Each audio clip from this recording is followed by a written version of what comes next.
The Discovery. The Deep Space Monitoring Station floated silently above Earth's northern hemisphere. Inside, Captain John Walker stood before the main display screen, watching another urgent message arrive from the Galactic Council. "They need more supplies," he said, turning to Dr. Lisa Stone. "The war grows worse every day." Lisa looked up from her computer terminal. Her fingers had been typing for hours, analyzing data streams from across the galaxy. "That's the 5th request this month, Captain. They say the Red Empire struck 3 systems last week." The door opened with a soft hiss. Admiral Robert Kane entered, his uniform perfectly pressed despite the late hour. "Any word from Ambassador Vex?" "He sends the usual reports," John replied. "The Blue Federation barely holds against the Red Empire's attacks. Without our technology and resources, he claims the war will reach Earth within a year. For 5 years, humanity had sent supplies to support the Blue Federation. Ships full of rare metals, advanced computers, and human-made weapons disappeared into space every week.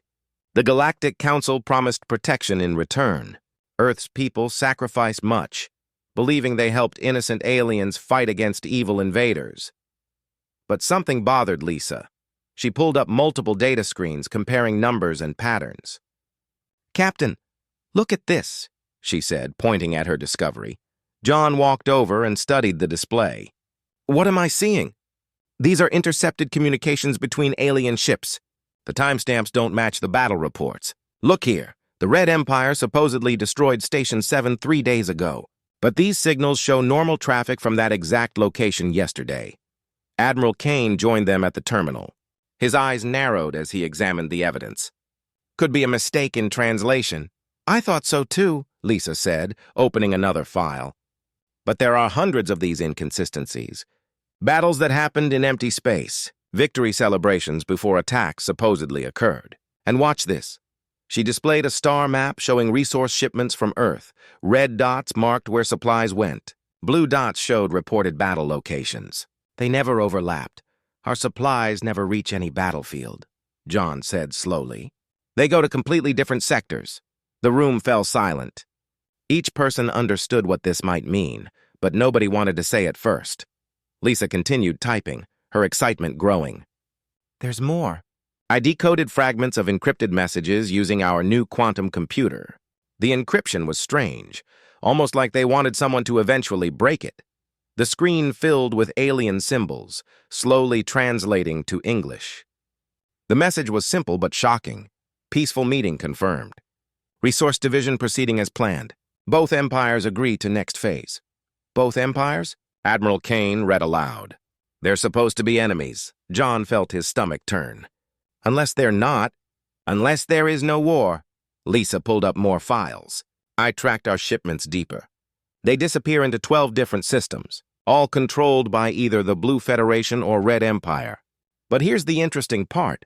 Energy signatures from those systems show industrial activity, not military. They're building something, but not weapons." "What about the refugees?" Admiral Kane asked. "We've seen aliens fleeing the war zones. Have we really?" Lisa challenged. "We've seen ships arrive. Aliens tell stories. But no human has actually visited these war zones. The Galactic Council always denies our requests to help directly.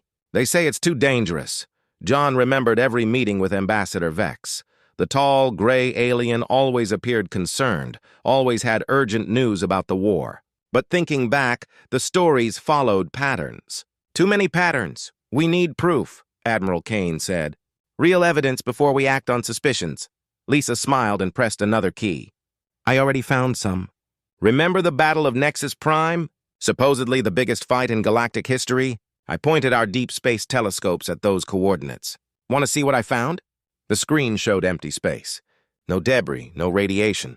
No signs any battle ever happened there. 5,000 ships supposedly destroyed, Lisa said. "But space is completely clean. That's impossible.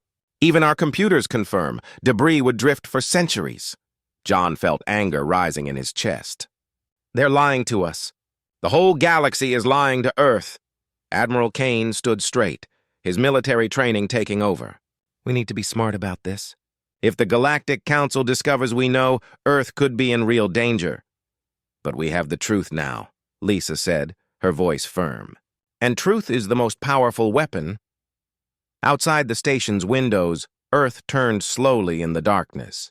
Humanity had been deceived, but now they held the truth in their hands. The investigation Admiral Kane closed the conference room door and activated the security shield. The soft blue glow meant no signals could enter or leave. Around the table sat 5 carefully chosen people: Captain John Walker, Dr. Lisa Stone, Commander Tom Price from Military Intelligence, Dr. Mark Davis from the Physics Department, and Pilot Amy Ross. "What I'm about to say doesn't leave this room," Kane began. "We believe the Galactic War is fake. Earth has been sending resources into space for nothing." Tom Price leaned forward. "How certain are we?" "Certain enough to risk everything finding out," Lisa answered. She showed them her data on the wall screen. "Every battle report is false. Every distress call is scripted. We've been played." "We need eyes out there," John said.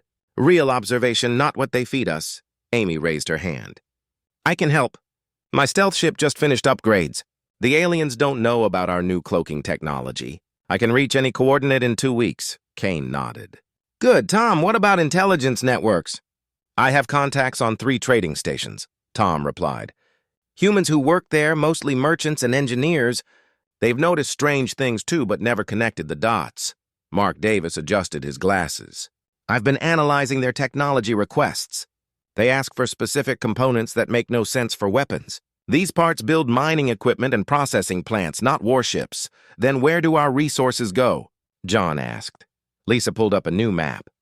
"I've been tracking that. Every shipment ends up in 12 systems, like I said before. But look at the energy signatures from those systems over the past 5 years. The graph showed steady increases. They're growing, building something massive, using our materials and probably dozens of other species' resources, too." "We're not the only victims," Kane said grimly. "Tom, can your contacts investigate other species sending supplies?" "Already started. The Centauri Commonwealth sends food. The desert worlds provide fuel. Everyone gives something, all for this fake war." Amy studied the map. "I can scout 3 of these systems on my first run. But I'll need backup plans if they detect me." "You'll have them," Kane assured her. "But detection isn't our biggest worry. It's what happens when we reveal the truth." Lisa had been typing constantly. "I found something else. Look at this pattern." The screen showed communication logs spanning 50 years. The same thing happened to the Epsilon Alliance. They sent resources for 30 years to fight a different war. Then suddenly, all contact stopped. Their worlds went dark. "They figured it out," John said quietly, "and paid the price. Or they ran out of resources to give," Mark suggested. "Either way, they're gone now." Tom's device beeped. He read the message and frowned.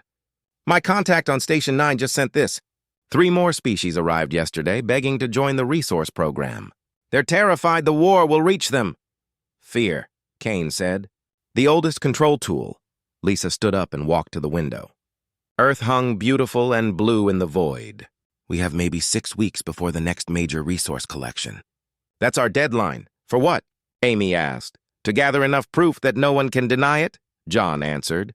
"We broadcast the truth to everyone at once." Mark shook his head. "They control the communication networks. They'll block us." "Not if we're smart," Lisa said, turning back to face them. "I'm working on something. A virus that spreads through their own systems. Once it's in, they can't stop it without shutting down everything." "That's an act of war," Tom warned. "We're already at war," Kane replied. "We just didn't know it. The enemy isn't who they claimed. It's the ones we've been helping." John pulled up military readiness reports. "We should prepare Earth's defenses quietly. If this goes wrong, we'll need every weapon ready." "I'll handle that," Kane said. "Tom, expand your intelligence network. Find others who suspect the truth. Mark, analyze everything they've taken from us. Find patterns. Lisa, perfect that virus. Amy, you leave tomorrow for reconnaissance." "What about Ambassador Vex?" John asked. "He visits next week," Kane smiled coldly. "We smile and play along. Give him whatever false data he wants to hear. Let them think we're still fooled." The meeting ended with each person understanding their role. Earth stood at a crossroads. They could stay silent and safe but enslaved by lies. Or they could seek truth and risk everything. As Amy prepared her ship for departure, she looked at Earth one last time. Somewhere among the stars, a massive lie held dozens of civilizations captive. But humanity had something powerful: doubt, curiosity, and the courage to search for truth. The revelation. 3 weeks had passed since Amy's stealth ship disappeared into deep space. Admiral Kane stood in Earth's command center, surrounded by screens showing military preparations. Weapon satellites came online quietly, defense grids activated without announcement. Earth prepared for war while pretending peace. Dr. Lisa Stone hadn't slept for 2 days. Her virus was ready, a digital weapon designed to infiltrate alien communication networks. Once released, it would spread to every connected system in the galaxy within hours. "Admiral, Amy's returning," Tom Price announced, reading his secure terminal. "She's sending coded signals." "Mission successful." John Walker felt relief wash over him. "When does she land?" 6 hours. "But she's transmitting data now." Tom's face went pale as he read. "Dear God, look at this." The main screen filled with Amy's reconnaissance footage. The first system showed massive factories stretching across entire moons. Conveyor belts carried Earth metals into processing plants. The second system held storage facilities larger than cities, filled with resources from dozens of worlds. The third showed something worse: empty planets, stripped bare, dead worlds that once supported life. "The Epsilon Alliance," Lisa whispered. "That's what happened to them. They were drained completely." Mark Davis ran calculations on his tablet. "At current extraction rates, Earth has maybe 2 years before we're empty too." Kane's communicator buzzed. "Ambassador Vex has arrived. He's requesting immediate counsel." "Earlier than expected," John noted. "They might suspect something." Kane straightened his uniform. "Everyone remember the plan. We act normal until the broadcast is ready." The council chamber filled quickly. Ambassador Vex entered with 2 guards, his gray skin shimmering under the lights. His large black eyes showed what humans thought was concern but might be something else entirely. "Admiral Kane," Vex began, his voice smooth like silk. "The war situation grows desperate. The Red Empire plans a massive assault. We need double resources immediately." Kane nodded gravely. "We understand. Earth stands ready to help." "Excellent, but I've heard disturbing reports. Some humans question the war effort. This concerns the Galactic Council deeply." John kept his face neutral. "Every society has doubters. We handle them." Vex moved closer. "I hope so, Captain Walker. The Council remembers what happened to species who lost faith. Their fate was unfortunate, a threat barely hidden." Lisa's fingers moved over her hidden controller. The virus was loaded, waiting. One button would release it everywhere. "We need proof of your commitment," Vex continued. "The Council requests immediate transfer of your remaining uranium reserves. All of them." "That would leave Earth defenseless," Kane said carefully. "Against what?" "We protect you from the Red Empire, unless you don't trust us anymore." The room grew tense. Tom's device vibrated silently. Amy had landed. She was uploading everything to their servers. Lisa stood suddenly. "Ambassador, before we agree, our people need reassurance. Show them proof of the war. Real proof." Vex's eyes narrowed. "You dare question the Council?" "I dare ask for truth," Lisa replied. She pressed the button. Across the galaxy, her virus exploded through alien networks. Hidden files unlocked. Encrypted messages decoded. The truth poured out like water breaking through a dam. John activated the chamber's main screen. "While we wait for your proof, Ambassador, perhaps you'd like to see ours." Amy's footage played for everyone. The factories, the storage facilities, the dead worlds. Then came the decoded messages, centuries of lies documented in the aliens' own words. Vex stepped backward. "You don't understand what you've done." "We understand perfectly," Kane said. He touched his communicator. "Begin broadcast." Earth's most powerful transmitters activated simultaneously. Every civilization in known space received the same message at once. Lisa's virus ensured nothing could block it. "Attention, all species," Kane's recorded voice began. "The Galactic War is a lie. You have been deceived. Here is the evidence." The data streamed out. Proof of the fake war, images of dead worlds, records of resource theft, documentation of the conspiracy. Translations in 100 languages followed. Vex's guards reached for weapons, but John was faster. Human security forces entered, surrounding the aliens. "You're our guests now," John said calmly. "Until this is resolved." Tom's terminal exploded with incoming messages. "Admiral, responses are pouring in." The desert worlds confirm similar experiences. Centauri Commonwealth, too. Everyone's comparing data. "The Council will destroy you all," Vex snarled, his smooth voice finally showing anger. Lisa smiled. "No, they'll deal with the United Galaxy now." "The truth is out, Ambassador. Your lies are finished." On the screen, more responses arrived. Ships from exploited worlds were already moving, heading for the 12 systems where their resources were stored. Humanity had lit a match. Now the galaxy would burn with truth. The uprising, the galaxy erupted into chaos within hours.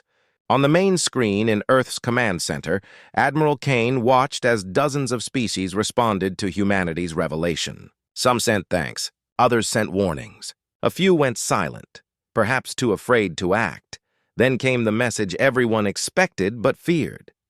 "People of the galaxy!" A deep voice boomed through every communication channel. "We are the Prime Directive. Your leaders have wisely hidden our existence until now. We are not your enemy. We are your salvation." A hologram appeared, beings of pure energy wrapped in mechanical shells. They looked ancient, powerful, and dying. "The resources you provided were not stolen but invested. We used them to build shields around your primitive worlds. Without us, cosmic radiation would have destroyed you centuries ago. The war was a necessary fiction to maintain order. Earth has doomed you all," John laughed bitterly. "They're still lying." Lisa analyzed the transmission. "The signal originates from the galactic core. That's their base. They're scared," Tom observed. "First time they've shown themselves in who knows how long." Ambassador Vex, still under guard, spoke up. "You don't understand their power. The Prime Directive has weapons beyond your imagination." "Maybe," Kane replied. "But they've never fought the entire galaxy at once." Mark Davis had been quiet, working on his computer. "Admiral, I've been studying the technology they took from us. We can reverse engineer most of it. But more importantly, look what happens when we combine human innovation with alien materials." The screen showed weapon designs, plasma cannons using Centauri crystals, shields powered by desert world fuel cells, targeting systems merging human computers with alien sensors. "Every species they robbed has pieces of the puzzle," Mark continued. "Together, we're stronger than them." Amy Ross entered the command center. "Admiral, 17 species just formed a fleet. They're gathering at the Neptune station. They want Earth to lead them." "Why us?" Kane asked. "Because we exposed the truth. Because we stood up first. Because humans are crazy enough to fight beings of pure energy." The room's lights flickered. Vex smiled. "They're coming." The Prime Directive doesn't wait. Space around Earth shimmered. 3 massive ships appeared, each one dwarfing Earth's moon. They looked like metallic squids, tentacles of energy reaching toward the planet. "Shields up," Kane commanded. Earth's new defenses activated, a patchwork of human engineering and borrowed alien technology. The shield held, but barely. "Return fire." Missiles launched, but they dissolved before reaching the enemy ships. The Prime Directive's voice returned. "Surrender Earth to us, and we spare the others." "You have 1 hour," John turned to Vex. "You served them. You must know their weaknesses." "Why would I help you?" "Because they'll dispose of you too when this ends. You're just a tool to them." Vex remained silent, but his eyes showed doubt. Lisa suddenly gasped. "I found something." The virus reached their core systems before they could stop it. "Look at this." The screen revealed the truth. The Prime Directive were parasites, ancient beings who lost their physical forms eons ago. They needed constant energy to survive, energy they stole from younger civilizations. "They're not protecting us," Lisa continued. "They're farming us. And they're dying. Their energy requirements grow every year. That's why they need more resources." Tom's terminal buzzed. "The Allied fleet is moving. 40 ships now. No, 50. 60. Admiral, the entire galaxy is coming. Outside Earth's shields, more ships arrived. Crude vessels from mining worlds. Elegant cruisers from artist civilizations. Massive haulers converted to warships. Each species brought their unique technology and burning anger. Kane opened a channel to all ships. "This is Earth. We propose a coordinated attack. Share your technologies. Combine your strengths." Agreement came instantly. Data streams flowed between ships. The Centauri shared their energy weapons. Desert worlds provided enhanced engines. The tree people offered biological computers that adapted in real time. Mark worked furiously, creating integration protocols. "If we link our systems, we can fight as one organism instead of separate ships." The Prime Directive's ships moved closer. Energy tentacles lashed out, destroying 3 Allied vessels instantly. But the galaxy fought back. Human tactics combined with alien firepower. Earth missiles carried Centauri plasma warheads. Desert world fighters used human evasion patterns. Vex stood. "The tentacles. They can't maintain them if you overload their energy intake." "Hit them with everything at once." John looked at him. "Why help us now?" "Because you showed me truth. My people were slaves too. We just forgot." Kane gave the order. All ships concentrated fire on my mark. The United Fleet, over 100 ships now, fired simultaneously.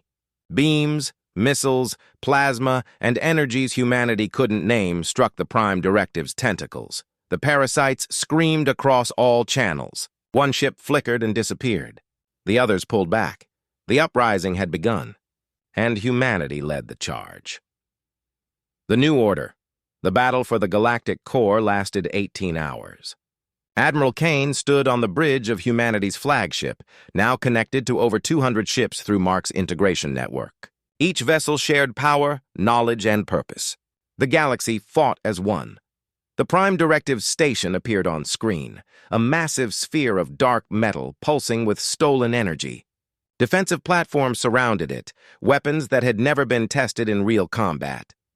"Their defenses are automated," Lisa reported, studying her virus's final data before their systems locked her out. "The Prime Directive themselves hide in the core. They haven't actually fought in thousands of years." John studied the tactical display.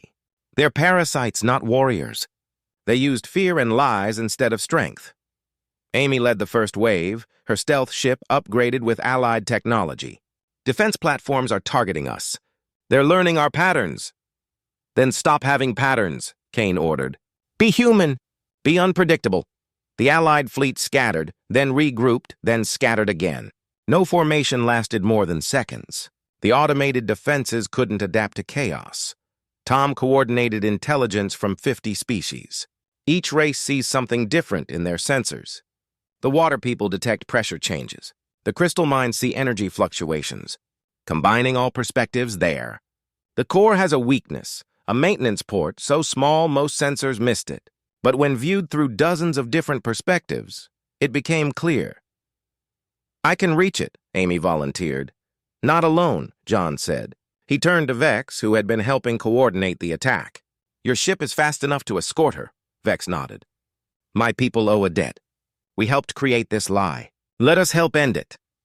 As Amy and Vex raced toward the maintenance port, the Prime Directive's voice echoed through space. "Stop, we offer negotiation. We can share the galaxy. Rule together." "No deals with parasites," Kane responded. The station's weapons increased their fire. 3 more Allied ships exploded. But for every ship lost, 2 more arrived. News of the uprising had spread to every corner of the galaxy. Lisa worked with the tree people's biological computers. "We can overload their core, but someone needs to upload this program directly into their system." "I'll do it," John volunteered. "So will we," said dozens of voices across the network. Every species offered volunteers. Amy's voice crackled through static. "We're inside, moving toward the core." Deep within the station, Amy and Vex found horrors.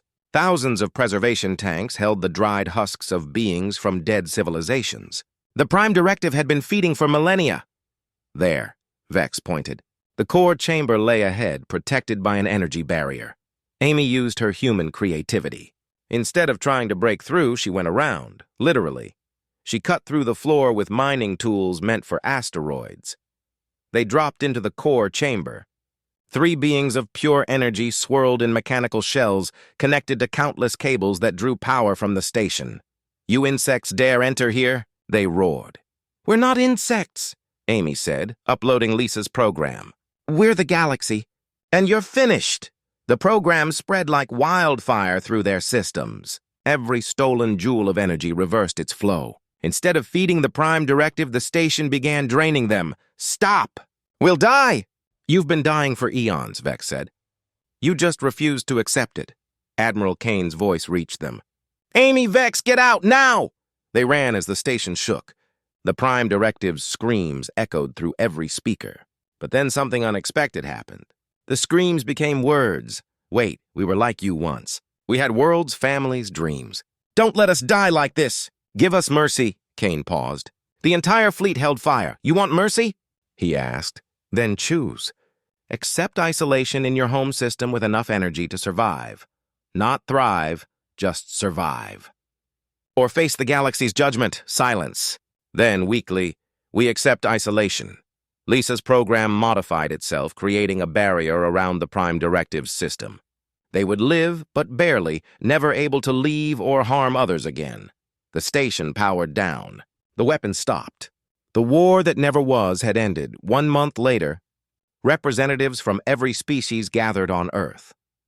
The new Galactic Alliance wasn't based on lies or fear, but truth and cooperation. John stood before the assembly. "Every species brings something unique. Humans brought doubt and curiosity. Others brought wisdom, technology, art. Together, we're stronger than any lie."